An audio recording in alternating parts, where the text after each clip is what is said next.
Hello guys, today I will show you how to log in your WordPress website. So let's get started. You need to add your URL and you then add wp admin.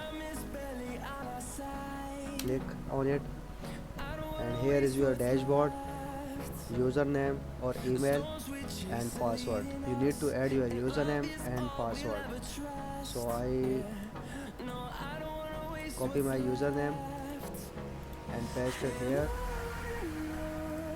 and then I copy my password and paste it here. So after you paste username and password, so click on login. Here is your WordPress dashboard. You are logging in your WordPress website. I hope you like it. Don't forget to subscribe. Thank you.